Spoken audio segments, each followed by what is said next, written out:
देखो बच्चों, एक कॉन्सेप्ट होता है लेबनीज रूल। देखो ये लिखा, LEIBNITZ रूल है ना, लेबनीज रूल। ठीक है, LEIBNITZ है ना, क्या बोलो, लेबनीज रूल है ना, लेबनीज रूल। देखो ये कॉन्सेप्ट लिमिट में भी है और इंटीग्रेशन में भी है, बल्कि ये कॉन्सेप्ट ये मान लो ऑलमोस्ट कैलकुलस के हर टॉपिक में यूज होगा, लेकिन लिमिट में और इंटीग्रेशन में इसका यूज बहुत ज़्यादा है। वैसे ये मान लो करीब करीब कैलकुलस के हर टॉपिक में ये कॉन्सेप्ट आएगा, लेबनीज रूल। देखो होता क्या है, लेबनीज रूल क्या कहता है पहले इसको समझें, फिर इसका लिमिट में कैसे एप्लीकेशन होगा इसको समझें। तो मान लो हमारे पास कोई एक फंक्शन है, मान लो इस तरीके का,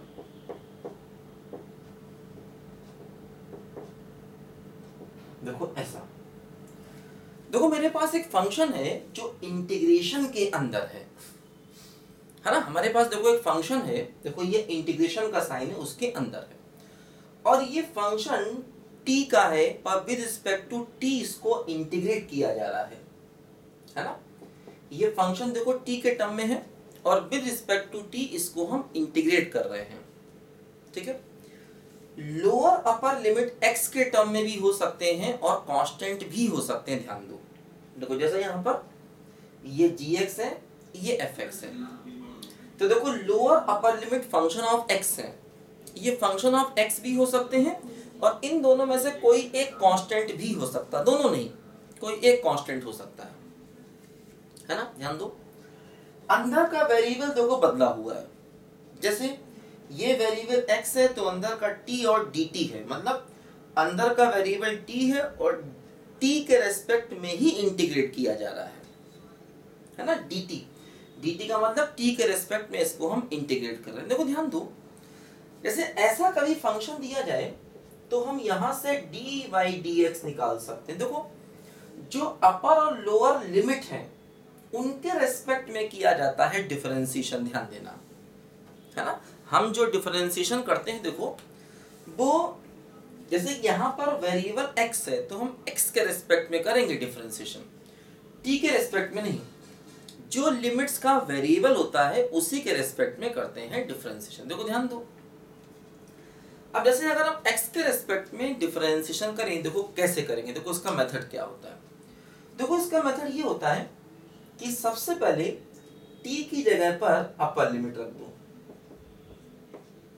है ना, t को हटा करके अपर लिमिट रख दो, इनटू अपर लिमिट का डिफरेंशिएशन, है ना, t की जगह पर अपर लिमिट का डिफरेंशिएशन माइनस t की जगह पर लोअर लिमिट और लोअर लिमिट का कर दो डिफरेंशिएशन।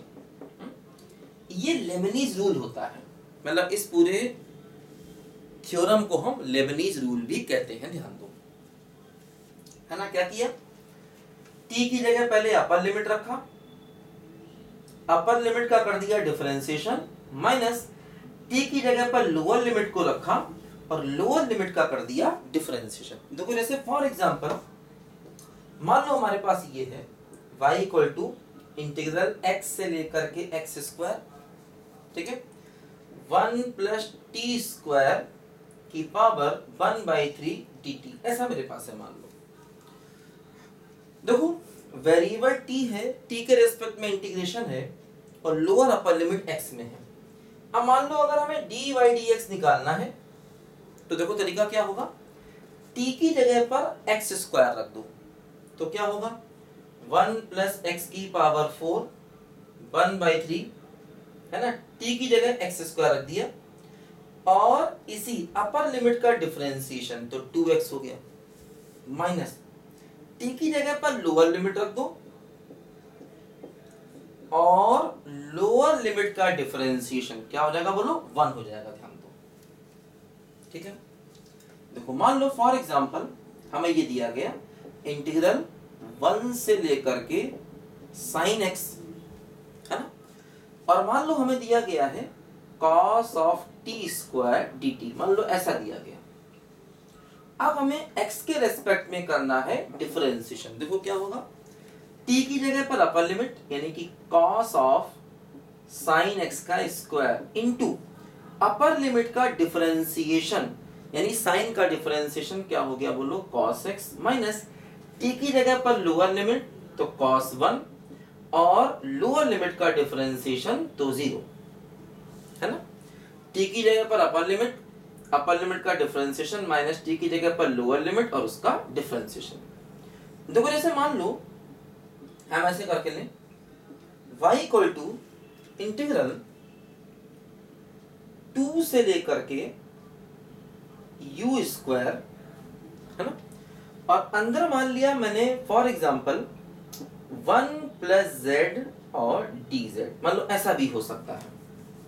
देखो यहाँ का वेरिएबल z है और लिमिट u के टर्म में है, तो ध्यान देना डिफरेंशिएशन भी u के ही टर्म में होगा, u के रिस्पेक्ट में होगा।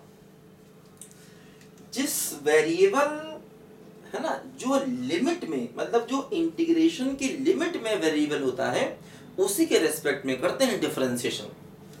यहां वेरिएबल इससे अलग होगा, तो देखो क्या होगा z की जगह अपर लिमिट इनटू अपर लिमिट का डिफरेंशिएशन मतलब u स्क्वायर का u के रेस्पेक्ट में तो क्या हो गया 2u माइनस z की जगह पर लोअर लिमिट और लोअर लिमिट का डिफरेंशिएशन 0 है ना। z की जगह पर upper limit u square upper limit का डिफरेंशिएशन 2u माइनस z की जगह पर लोअर लिमिट और उसका डिफरेंशिएशन 0, तो हो गया 2u और 1 प्लस u स्क्वायर बाकी सब कुछ 0। देखो मान लो फॉर एग्जांपल ऐसा हो जाए y इक्वल टू ऐसा हो जाए मान लो इंटीग्रेशन है ना t से लेकर के 3 है ना और 1 प्लस 4x और dx ऐसा हो जाए। देखो अब देखो यहाँ पर ये वेरिएबल x है और ये t है, तो हम डिफरेंशिएशन t के रेस्पेक्ट में करेंगे। ध्यान देना t के रेस्पेक्ट में जो वेरिएबल लिमिट में होता है उसके रेस्पेक्ट में करते हैं डिफरेंशिएशन। क्या तरीका देखो x की जगह पर अपर लिमिट 1 प्लस 4 इंटू 3 और अपर लिमिट का डिफरेंशिएशन कांस्टेंट है इसका डिफरेंशिएशन 0 माइनस x की जगह पर लोअर लिमिट तो 1 प्लस 4t और लोअर लिमिट का मतलब t का t के रेस्पेक्ट में डिफरेंशिएशन तो 1, तो क्या बचा माइनस ऑफ 1 प्लस 4t है ना। तो देखो ये dy बाई dt की वैल्यू आ गई, ठीक है। तो ये रूल है मतलब। अच्छा अब देखो कई बार क्या होता है मतलब बहुत सवाल ऐसे भी होते हैं देखो जहां पर ये वेरिएबल सेम रख देते हैं, हालांकि वो गलत है, ऐसा करना नहीं चाहिए लेकिन फिर भी कई बार कर देते हैं। ऐसे मान लो ऐसा हो जाए y इक्वल टू एक्स से लेकर के एक्स स्क्वायर और मान लो 1 प्लस है ना under root 1 plus x dx। कई बार ऐसा कर देते हैं जो वेरिएबल यहाँ है वही यहाँ भी कर, हालांकि ऐसा नहीं करना चाहिए, फिर भी अगर कर दें तो तुम सेम मेथड से करोगे। क्या होगा देखो डी बाई डी एक्स क्या होगा है ना x की जगह पर अपर लिमिट तो under root 1 plus x square upper limit का डिफरेंशिएशन 2x माइनस x की जगह पर लोअर लिमिट 1 प्लस एक्स और लोअर लिमिट का डिफरेंशिएशन 1 ऐसा करेंगे। ध्यान दो यहाँ पर तो क्या हुआ 2x under root 1 plus x square minus under root of 1 plus x है ना। ऐसा देखो यहाँ पर हमेशा हम लोग करेंगे। देखो ध्यान दो है ना, मतलब फंक्शन इंटीग्रेशन के अंदर है, हमें करना है उसका डिफरेंशिएशन, ठीक है। तो जो लिमिट है उसी के रिस्पेक्ट में करना है डिफरेंशिएशन। t की जगह पर अपर लिमिट, देखो इंटीग्रेशन का साइन हट जाता है जब इसका डिफरेंशिएशन करेंगे तो इंटीग्रेशन का साइन हट जाएगा। एक्चुअली क्या होता है डिफरेंशिएशन और इंटीग्रेशन ये दोनों एक दूसरे के कन्वर्स प्रोसेस होते हैं, इसलिए ऐसा यहाँ पर होता है। तो t की जगह पर fx का डिफरेंशिएशन माइनस t की जगह पर देखो gx और इनटू gx का डिफरेंशिएशन, ऐसा देखो हमने यहाँ पर किया, ठीक है। तो देखो अब ये लेबनिज़ रूल कैसे अप्लाई करना है ये हमने बताया आपको। अब इसका लिमिट में क्या यूज है, आखिर ये लिमिट में क्यों आया इस बात को समझते हैं। लिखो सब बच्चे ध्यान से।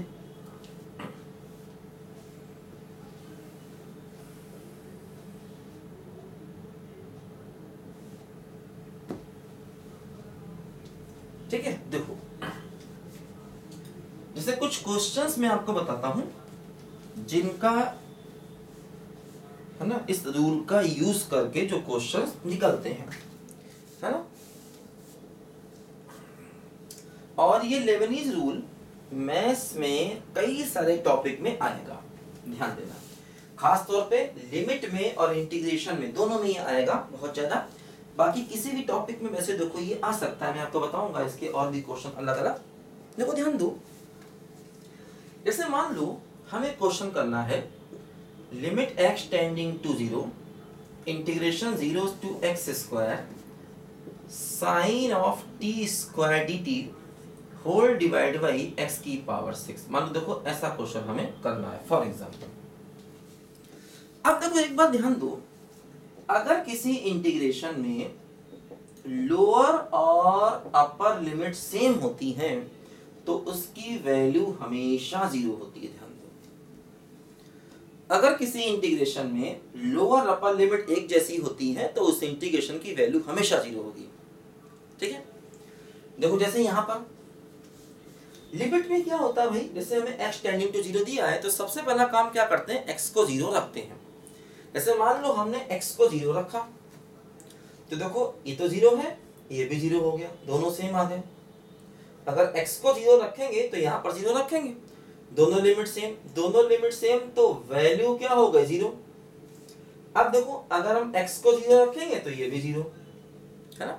अगर हम x को 0 पुट करेंगे तो क्या होगा, देखो दोनों लिमिट सेम तो वैल्यू 0, और नीचे जब x को 0 रखेंगे तो फिर से वैल्यू 0। देखो क्या हो रहा है, 0/0 फॉर्म आ रही, ध्यान दो, है ना।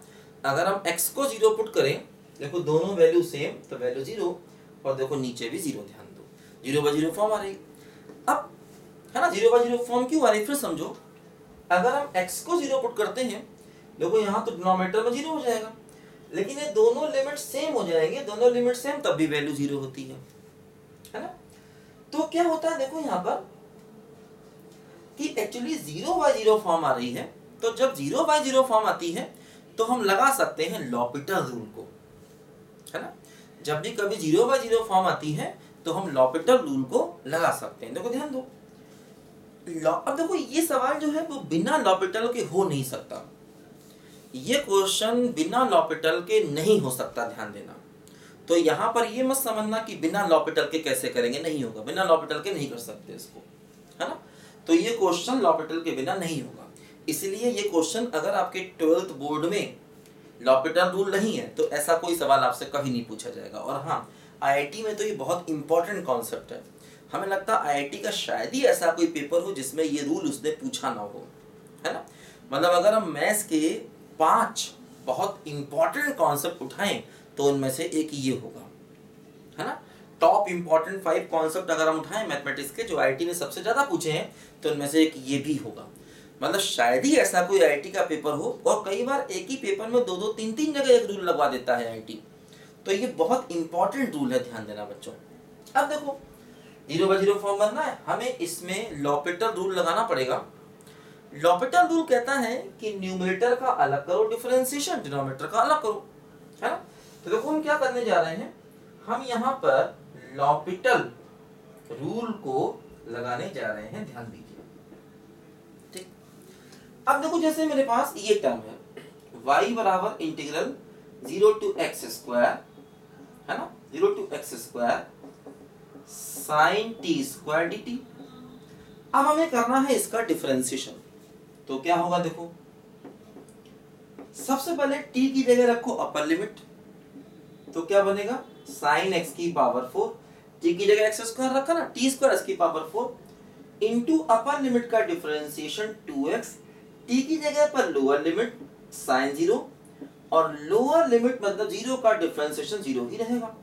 तो क्या आ गया, देखो 2x साइन x की पावर 4, ये सबको 0 हो गया, है ना। t की जगह पर अपर लिमिट मतलब t की जगह रखोगे x स्क्वायर, तो देखो t का भी स्क्वायर है तो ऑब्वियसली x की पावर 4 हो गया, इनटू अपर लिमिट का डिफरेंशिएशन 2x माइनस t की जगह पर लोअर लिमिट sin 0 और उसका डिफरेंशिएशन 0, तो 2x sin x की पावर 4। देखो यहां से क्या हुआ, ये हो गया लिमिट x टेंडिंग टू 0 देखो इसका किया डिफरेंशिएशन तो यही आया 2x साइन x की पावर 4 डिवाइड बाय देखो x की पावर 6 का करो डिफरेंशिएशन 6x की पावर 5। अब देखो यहां पर क्या होगा x टेंडिंग टू 0 x से x कटा, देखो ये क्या होगा 1/3 साइन x की पावर 4 अपॉन x की पावर 4 ध्यान। देखो ये 1/3 हो गया, एक x से x कटेगा तो x की पावर 4 बचेगा। अब देखो ये वैल्यू 1 हो गई, हम जानते हैं x tending to 0 sin x by x की वैल्यू क्या हो जाएगी 1, तो हमारा आंसर कितना हो गया बोलो 1/3 के बराबर हो गया, है ना।